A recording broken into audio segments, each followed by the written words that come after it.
આ વિશ્લેષણ પ્રકૃતિ અભ્યાસુ પ્રણયના ગુજરાતમાં જોવા મળતા તમામ 600થી વધુ પક્ષીઓનો વૈજ્ઞાનિક પરિચય આપતા 7 ખંડોમાં પથરાયેલા વિહંગ વિશ્વ ગુજરાતની પક્ષી સંપદા નામના મહાગ્રંથના મૂળ લેખના આધારે તૈયાર કરવામાં આવ્યું છે.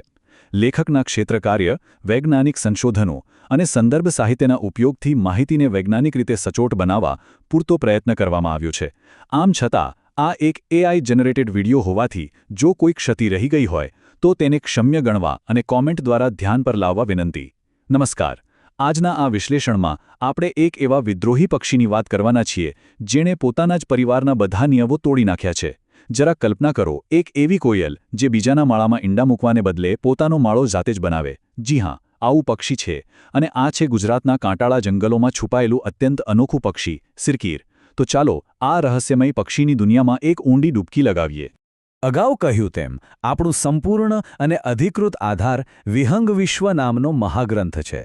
આ માહિતી લેખકના વર્ષોના સઘન ક્ષેત્રકાર્ય અને વૈજ્ઞાનિક સંશોધનો પર આધારિત છે. એટલે કે આપણે જે કંઈ પણ ચર્ચા કરીશું તે સંપૂર્ણપણે વૈજ્ઞાનિક અને પ્રમાણભૂત હશે. આજના આ વિશ્લેષણમાં આપણે આ પક્ષીની એક કમ્પ્લીટ પ્રોફાઇલ તૈયાર કરીશું.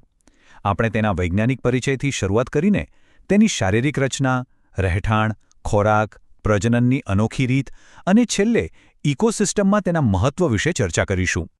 તો શરૂઆત કરીએ વિભાગ 1થી વૈજ્ઞાનિક પરિચય અને ઓળખ. સિરકીરનું વૈજ્ઞાનિક નામ છે ટાકોકુઆ લેશનાલ્ટી.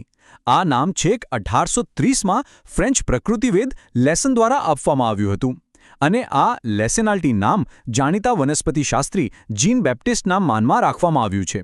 હવે અહીં એક બહુ જ રસપ્રદ ટ્વિસ્ટ આવે છે. સામાન્ય રીતે કોયલ શબ્દ સાંભળીએ એટલે તરત મગજમાં આવે કે તે પોતાના ઈંડા બીજાના માળામાં મૂકે, બરાબર ને?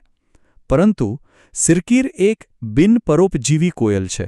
મતલબ કે તે માલ્કોહા જૂથનું એવું સભ્ય છે જે અન્ય પક્ષીઓના માળા ચોરવાને બદલે સખત મહેનત કરીને પોતાનો માળો જાતે જ બાંધે છે.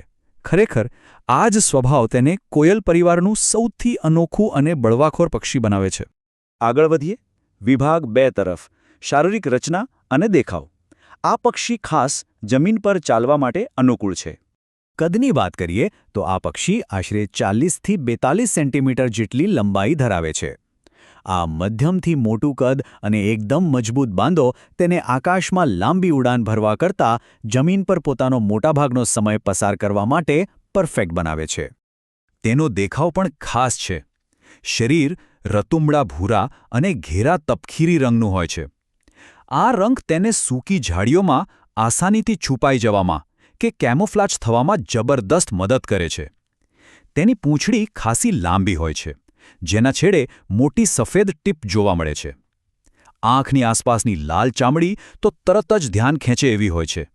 પણ સૌથી નોંધપાત્ર છે તેની જાડી, મજબૂત અને વળેલી ચાંચ, જેનો ઉપરનો ભાગ ઘેરો લાલ અને નીચેનો ભાગ તેજસ્વી પીળો હોય છે. તેના મજબૂત, ઘેરા રાખોડી રંગના પગ તેને જમીન પર અત્યંત ઝડપથી દોડવામાં મદદરૂપ થાય છે. હવે જોઈએ વિભાગ 3 રહેઠાણ અને વિસ્તાર. ચાલો જાણીએ કે ગુજરાતમાં આ પક્ષી ક્યાં ક્યાં જોવા મળે છે. સિરકીર મુખ્યત્વે સૂકા જંગલો, કાંટાળી ઝાડીઓ અને ખડકાળ વિસ્તારો વધુ પસંદ કરે છે. ભૌગોલિક રીતે જોઈએ તો તે કચ્છની ટેકરીઓ, સૌરાષ્ટ્રના ડુંગરાળ અને કાંટાળા વિસ્તારો તેમજ સાબરકાંઠાના સૂકા જંગલોમાં વસવાટ કરે છે. અહીં એક વાતની ખાસ નોંધ લેવા જેવી છે કે આ પક્ષી રેસિડેન્ટ એટલે કે કાયમી નિવાસી છે. તે પોતાના વિસ્તારમાં સ્થાયી રહે છે અને મોટેભાગે ઋતુઓ પ્રમાણે કોઈ લાંબુ સ્થળાંતર કરતું નથી. સંરક્ષણની દ્રષ્ટિએ તેની સ્થિતિ તદ્દન સ્પષ્ટ છે. વૈશ્વિક સ્તરે IUCN રેડ ડેટા બુક અનુસાર તેને લીસ્ટ કન્સર્ન એટલે કે ઓછામાં ઓછું જોખમ ધરાવતી શ્રેણીમાં મૂકવામાં આવ્યું છે.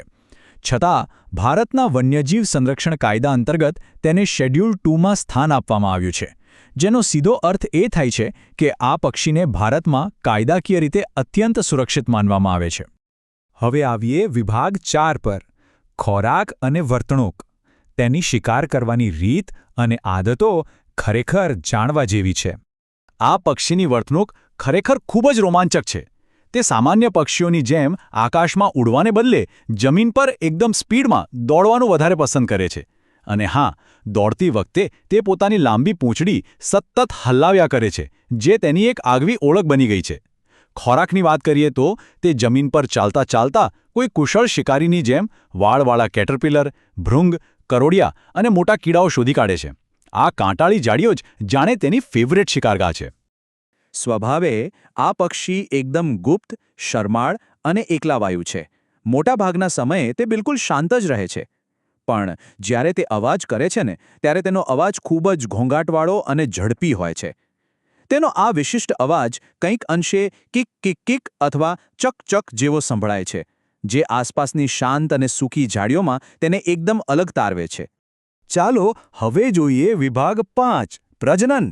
શા માટે તેને એક અનોખી કોયલ કહેવાય છે તે અહીં સમજાશે. જો, બંને વચ્ચેનું તફાવત બહુ સ્પષ્ટ છે. એક તરફ સામાન્ય પરોપજીવી કોયલ છે જે પોતાના ઈંડા બીજા પક્ષીઓના માળામાં મૂકી દે છે અને પોતાના બચ્ચાની જવાબદારીમાંથી સાવ મુક્ત થઈ જાય છે. અને બીજી તરફ છે આપણી સિરકીર માલકોહા. તે એક અત્યંત જવાબદાર માતા કે પિતાની જેમ વર્તે છે. તે ગાઢ અને નીચી જાળીઓમાં પોતાનો પાતળો અને ખુલ્લો કપ આકારનો માળો જાતે જ બાંધે છે અને એટલું જ નહીં, પોતાના બચ્ચાનો ઉછેર પણ તે પોતે જ કરે છે.